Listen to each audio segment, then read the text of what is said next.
rally friends, and welcome back to my post-Rally Sweden kitchen table. It's been a little while, hasn't it, since we talked to you last on the beautiful Port Phillip Bay, I think it was, down in Melbourne. Sun was shining. That strange noise, don't know what that was. Sun was shining, it was a beautiful day, well, I have to say. The weather here in Stoke-on-Trent, very similar to the weather we had in Sweden. So, well, let's start, shall we, talking about Rally Sweden. Now, I do want to come on to two quite remarkable performances on Rally Sweden, but I think first of all, we have to talk a little bit about the challenges of this year's Rally Sweden, because you know, the Rally Sweden organising team, it is a difficult task at the best of times to organise a round of the World Rally Championship. There's a huge amount goes into it. And you can be as meticulous as you like. And on the majority of rallies, really, that will give you a good event. But what Glenn Olson, who's the boss, and his team have to do on top of all of that, on top of all that hard work, all of that planning, all that attention, that meticulous attention to detail, they have to keep their fingers crossed every year. They have to keep their fingers crossed for snow. And clearly that didn't happen this year. But, you know, they really, really did pull out all the stops to give us an event. And thank goodness they did, because it was a magnificent event. But there are questions going forward about Rally Sweden, about whether or not, because, listen, Rally Sweden is a snow rally. It's not just another round of the European rounds of the World Championship that has snow on it. It is a snow rally. That is why we go to Sweden. It is a particular challenge, and that's why it has its place in the calendar. So if there's no snow, for me, there is no Rally Sweden. Now, Glenn Olson did say before the event, when things were looking a little bit dodgy, really, we don't need snow to make this event work. And he was proven right. They didn't need snow to make it work, but they need snow to stay in the calendar. That is for sure. So a lot of debate about what we should do. Should we go perhaps to another rally? Should we go to North America? Plenty of guaranteed snow rallies in North America. Should we go to Russia? Again, guaranteed snow rallies in Russia. Another suggestion I heard was that we swap the finish round with Rovaniemi, and we go to Rovaniemi for the finish round of the championship in the winter time for the Arctic rally. That would be guaranteed snow, always is. And then perhaps that would free up a slot for Rally Estonia in the middle of summer. And by the way, I am hearing things about Rally Estonia which are very, very worrying indeed. You will read the story on dirtfish.com, but I'm keeping my fingers crossed that a resolution can be found to the problems that Rally Estonia are currently facing. It doesn't sound insurmountable to me, but it does sound very difficult indeed. Umo Arva and his team there working very, very hard, because Rally Estonia has really established itself over the last few years. But I digress. Talking about Rally Sweden. Yeah, that was a suggestion. Perhaps we go to Rovaniemi, perhaps then that frees up a slot in the WRC calendar for Rally Estonia. All of these are laudable. They're all decent suggestions. But the best solution is, without a doubt, for Rally Sweden to come up with a way of more or less guaranteeing snow. Now, what we have to be aware of is the very particular funding model, business model, that they have in Sweden.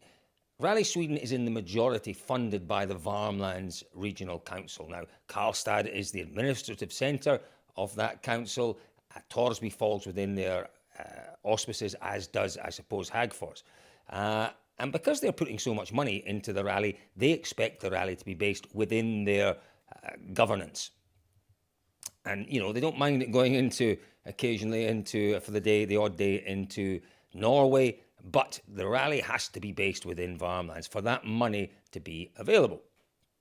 The other thing is that the rally also relies on spectator income. They charge the spectators in Sweden to go into the stages. Now, yes, they could take the rally a little bit further north from Torsby. But again, you move north, you move out of the Värmlands region, you jeopardise potentially that Värmlands money. And on top of that, you move into a far more sparsely populated area.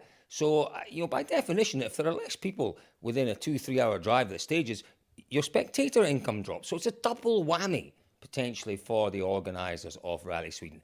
I think the ideal solution, and I think this is one that we'll probably find coming into play next year, is we will stay in Torsby. They will reintroduce remote servicing. Remember, the FIA outlawed that the word, banned, or they took out of the regulations remote servicing. You can have tyre zones, but you can't have remote servicing anymore. I think we'll find that remote servicing will be reintroduced, and we will go an hour, hour and a half, maybe even further north of Torsby. The rally will remain based in Torsby, and we will head for long days north of Torsby. The teams won't like that particularly much because they invest millions in their service park infrastructure, and they want to see that infrastructure being used. They want to see the fans making the most of it. They want to see their VIP guests, their dignitaries making the most of the service park infrastructure. So it's not ideal, but, what we have to do is put everything behind Rally Sweden because the organisers are tremendous. They are, without any question, the best winter or organisers of a winter round of the WRC anywhere in the world. We go somewhere else, we then introduce other elements of doubt. We know we get the finest organisational team. We know that we get a team that will work 24 hours a day to make sure things happen. We know we get a team that are responsive and reactive, as we saw really in the 10 days, 2 weeks leading up to Rally Sweden this year. So, I have to say hats off to the team for allowing us to enjoy such a wonderful event, a truly wonderful event, with a truly remarkable outcome for two reasons. Elfyn Evans, what can we say about Elfyn Evans? Well, he led from start to finish. Should we have been surprised by that? Maybe not on the back of his performance in Monte Carlo. Monte Carlo, straight into a new car with a new team, onto a surface that we know he likes, but a changeable surface. There's plenty of ice around in Monte Carlo, and he excelled. He led that rally going into the Sunday. And okay, the stages on Sunday didn't quite suit him, and he did the sensible thing, didn't take any silly risks, actually day 4 into a new car, and he got a podium. What was telling, and what we should have, I suppose, taken more notice of, was that he was disappointed with that podium. He was disappointed not to have won in Monte Carlo.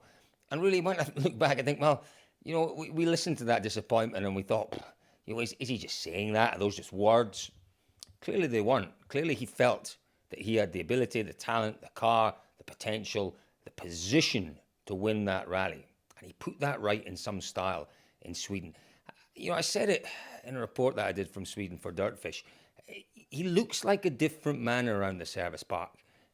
Why does he look like a different man? He has no more skill than he had in his final rally, Rally Spain with M Sport. He has no more ability than the final rally he had with M Sport. He has precious little more experience than when he ran his last rally with M Sport. What he does do, or what he does have now, is a different output, a different mentality, a different set of circumstances that allow him to feel comfortable within that team. Now, because the way that M Sport is set up and funded, and because they operate on a minute budget in comparison to the other full manufacturers, crashing a car, writing a car off as the lead driver at M Sport is not an option. It is not an option you have. So there is always that element of that last 0.5%, 1% of risk, which isn't there. And it's not there at M Sport. Because you crash a car and there might not be another car for you for the next rally. There might not be a job for you at the next rally. That's all very different at Toyota, as we saw. In the past, we saw drivers having fairly big accidents, and it didn't really matter. Tommy Mäkinen tasks his drivers with going out and winning. And you win almost at all costs. We have seen him getting a little bit upset with drivers crashing in the past. But it's almost win at all costs at Toyota. And that's actually, as a driver who wants to prove himself, what a situation to be in. You don't have to worry about the bills. You don't have to worry about the bollocking. Can I say that word? I've just said it. You don't have to worry about the bollocking. You don't have to worry about the consequences. You just have to worry about showing your skill to the max. And that is what we are seeing this year with Elfyn Evans. There were question marks, I suppose. There were always question marks. There were always people asking questions. So that means question marks. That's the dog, by the way. There's a dog down here snoring, and I apologise if you can hear the dog. Hang on. Doesn't snore on cue, does it? But there we go. There were always question marks over that victory in 2017 on Wales Rally GB on those DMAC tyres. Those DMAC tyres, We don't know how much better they were than the Michelins, but they were significantly better. Elfyn Evans drove brilliantly in GB and fully deserved that victory. And do you know what?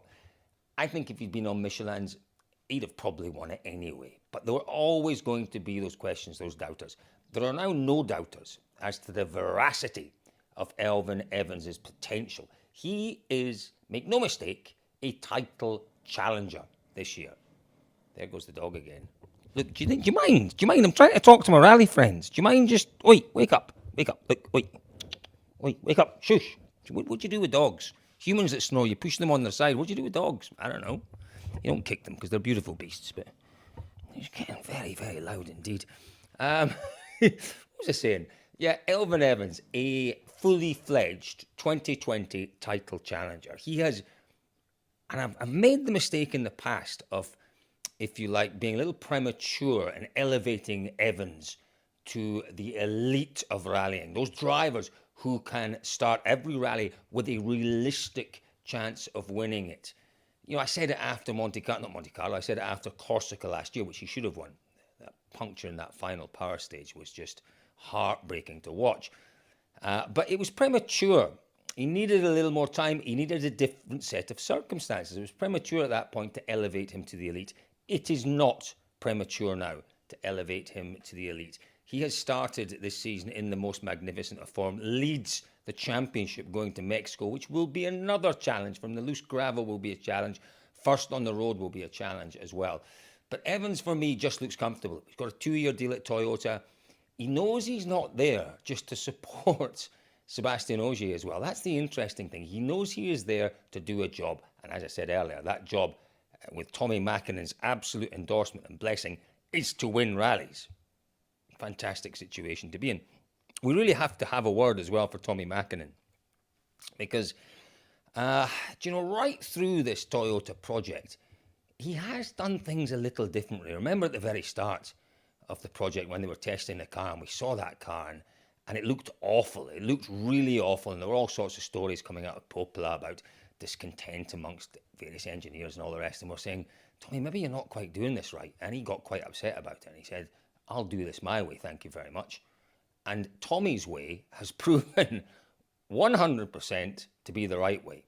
You know, we saw that wonderful victory in the first year with Jari-Matti Latvala in Sweden, and we saw a manufacturer's title as well in the second year, didn't we? And, he does things right. And don't forget that Tommy Mäkinen obviously made a decision at the end of last year. Meek wasn't going to have his contract renewed, nor was Latvala. He needed 2 drivers. And he made 2 very brave choices. You know, there were a number of very competent drivers on the phone to Mäkinen wanting that second seat. You know, there was Mads Osberg, there was Craig Breen, there was Andreas Mikkelsen, there was Hayden Padden. I'm sure I've forgotten others. But there were a number of drivers who were after that seat. And he chose Elfyn Evans. Now, at the end of last year, you could have chosen any one of those drivers and made a very, very good case for them being the right driver.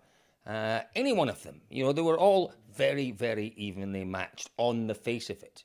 But Mäkinen saw something very special.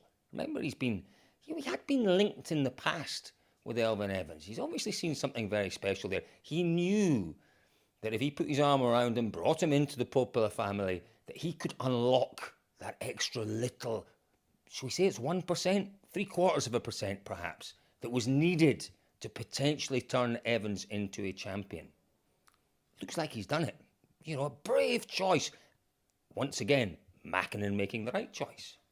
Now, the second of his right choices, quite clearly in terms of drivers, was Rovanpera. Dearie me. Now, I put my hand up.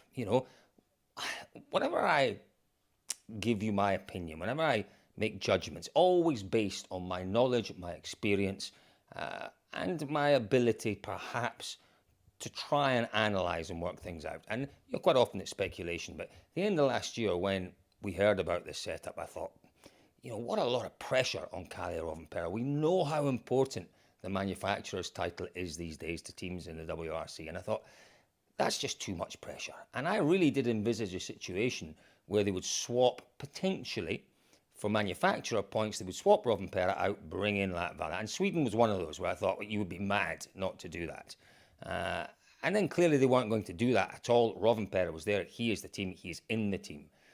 And I thought, well, you're throwing away the manufacturers because, you know, we look back at Rovanpera's last 2 or 3 seasons in the WRC and he's been a very slow starter. He's made lots of mistakes early on in the season. And in the Manufacturers' Championship, you can't afford to do that.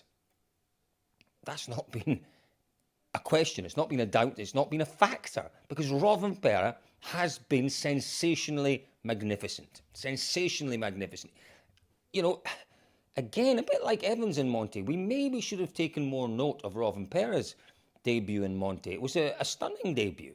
And what did he finish? Fifth or sixth in Monte Carlo without really stretching himself. Used his head, showed his intelligence, showed his speed when he had to.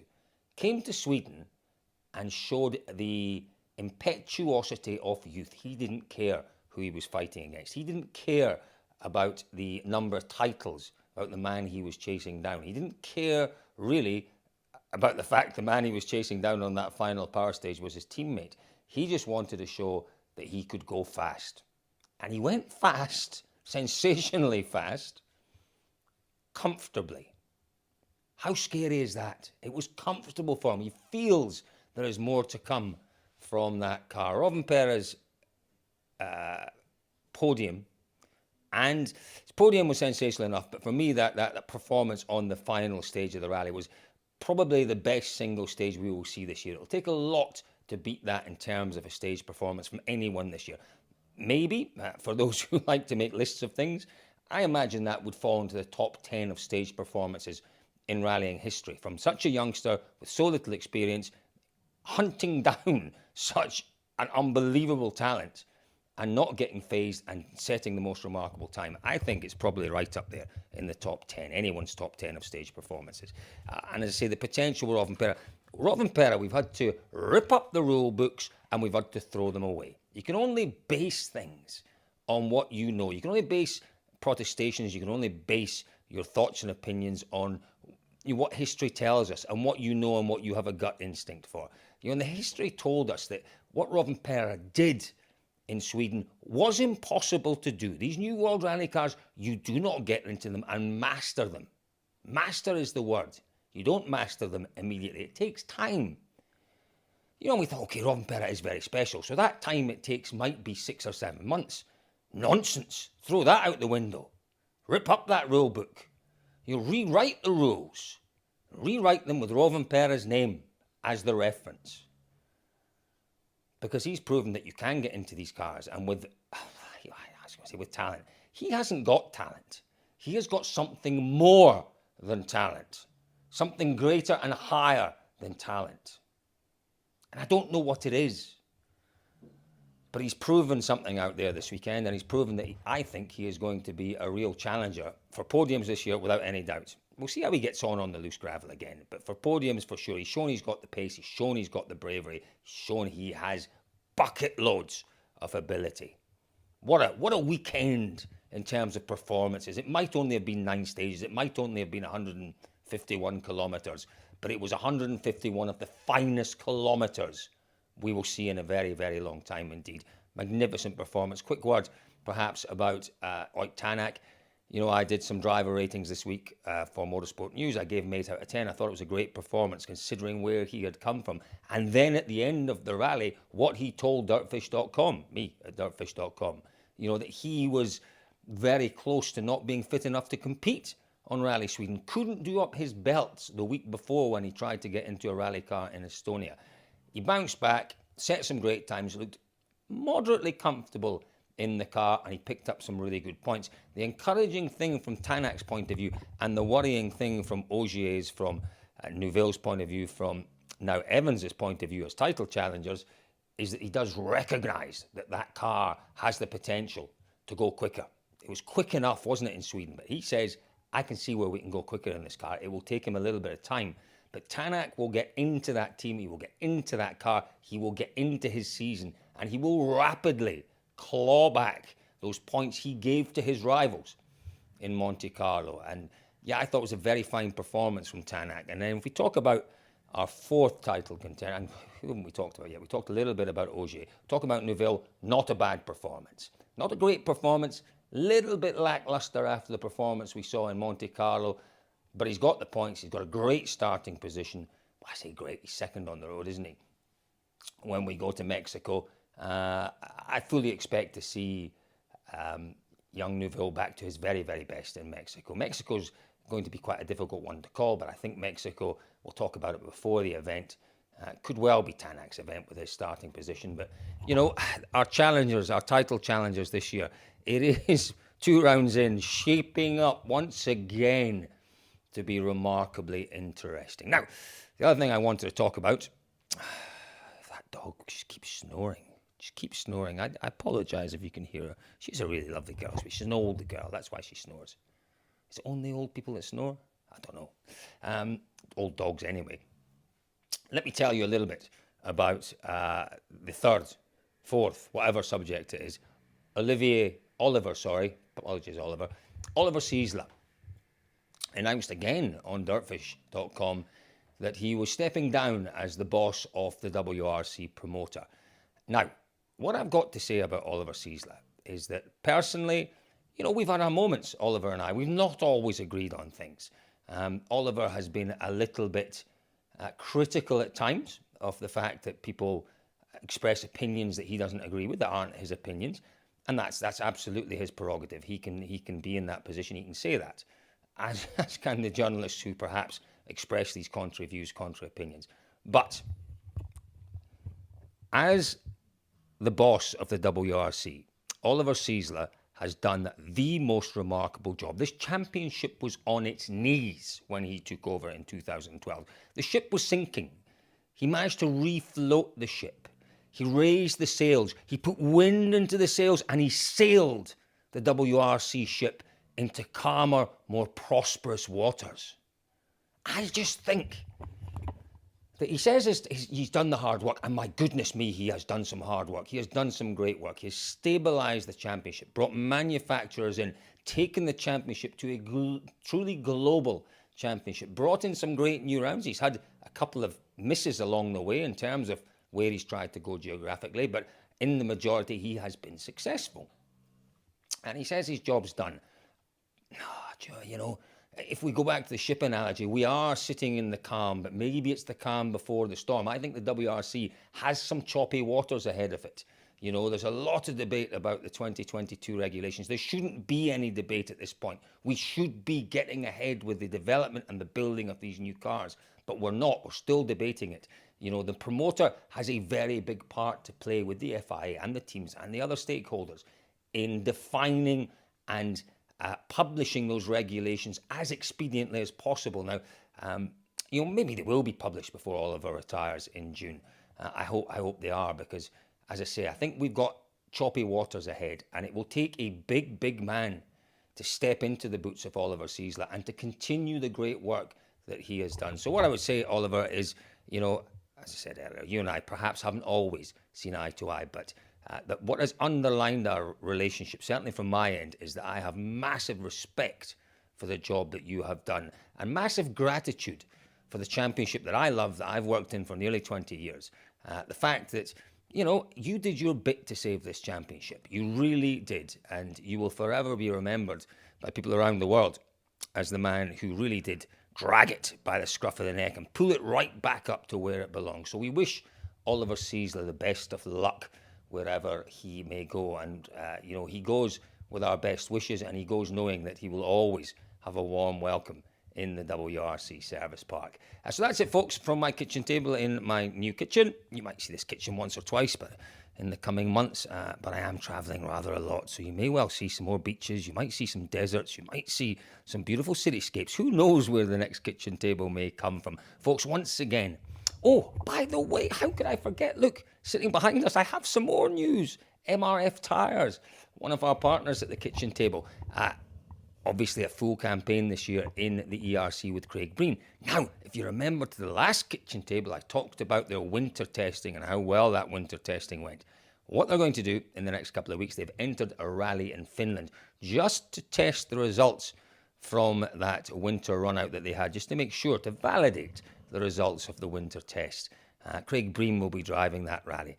They've also told me, our friends at MRF Tyres, that they might well be backing a very quick young driver on a few rounds in the ERC this year. That's a cryptic message that I received the other day. I don't really know what it means, but for sure, as soon as we find out at the kitchen table who that young charger might be and which rounds he might be doing in the ERC, we'll let you know. And again, a massive thank you to MRF Tyres for their continued backing of the kitchen table, and obviously at dirtfish.com. It's been fantastic, by the way, to read all of your comments, to see your reaction to what we're doing at dirtfish.com. What I can tell you is it will continue to improve. You will continue to get more and more output from us. There'll be innovations as the season and the year goes on. We are listening to you, the fans, and we are trying at dirtfish.com to bring you, the fans, what you want to see from rounds off the WRC and other championships from around the world. So again, folks, I'm going to leave it there because we're well into this one now. But if you're watching on YouTube, what do? You subscribe to my channel, you like the video, and you leave some comments, which I'll try and reply to. If you're watching on Facebook, really, really, really important, because Mr. Zuckerberg doesn't like to share and distribute these videos unless I pay him some money, but you can do that for me. You can share the videos, you can like the videos, you can comment on the videos, and comment if you don't like it. If I'm saying things you don't agree with, comment there as well. So Facebook, like, subscribe, comment. YouTube, was that right? Whatever, I'm not going to go through it again. You know exactly what you've got to do. Folks, thank you very much for watching my thoughts from the kitchen table.